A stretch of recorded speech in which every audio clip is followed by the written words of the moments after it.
Day 12 is about subnetting practice. I am not treating it like a flashcard topic. I am treating it like a real cybersecurity decision.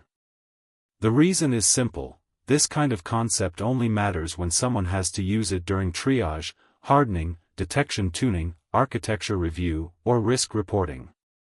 If the idea cannot survive that handoff, the learning is still shallow and forgettable. The pressure points today are calculate network, broadcast, host addresses, Vlsm, Supernetting. Those are the places where misunderstandings actually hurt teams. A weak grasp of one of those areas leads to bad assumptions, noisy detections, poor control design, or confused incident response. That is why I want each section of the day tied to concrete evidence and a concrete next action.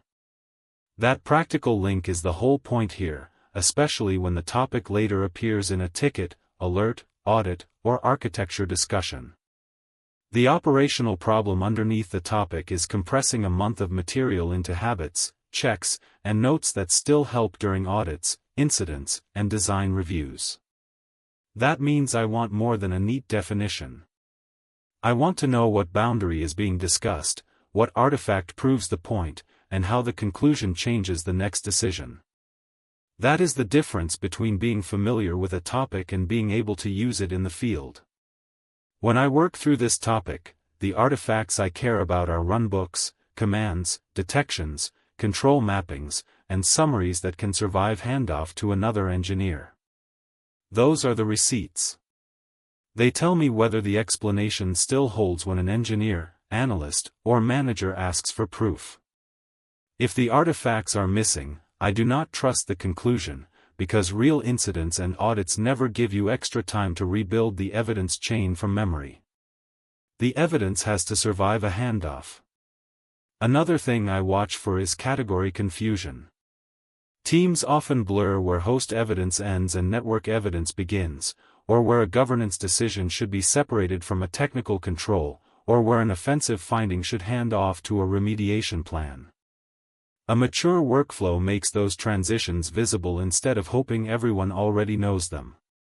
The good version of this day ends with a reusable cybersecurity workflow with cleaner notes, stronger verification, and more honest gaps. Notice that the outcome is not a tool name. It is a behavior. The person reading the write-up should know what to verify, what to escalate, and what to tune or fix next. A review day should make the next month sharper, not just confirm that you read the previous one. That clarity matters in every role today, everywhere. The common failure mode is optimism. Someone reads about a topic, understands the headline, and then assumes the details will be obvious when they need them. They usually are not. Authentication details, event IDs, IAM scope, firewall logic, malware artifacts, or risk treatment language all get fuzzy unless you make the evidence explicit while you are studying them. That is why I keep insisting on one example command, one example artifact, and one example decision path for every lesson, even when the topic feels conceptual on the surface. So if you are learning alongside this track, keep asking 4 questions. What is the boundary? What proves the point? What would break first? Who owns the next action? Those questions force the lesson back toward runbooks, commands, detections, control mappings, and summaries that can survive handoff to another engineer and away from vague comfort.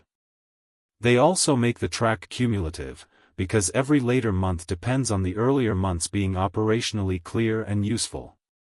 That is the real value of subnetting practice. It is not that you can repeat the concept. It is that you can explain the evidence, the risk, the control, and the decision in one coherent story. Once that alignment exists, cybersecurity work stops feeling like disconnected domains and starts feeling like one discipline with different data sources and different constraints. It also becomes easier to hand work across roles, because the systems engineer, the SOC analyst, the incident responder, and the risk lead can all see the same boundary and discuss it with the same facts on the table. That shared picture reduces mistakes.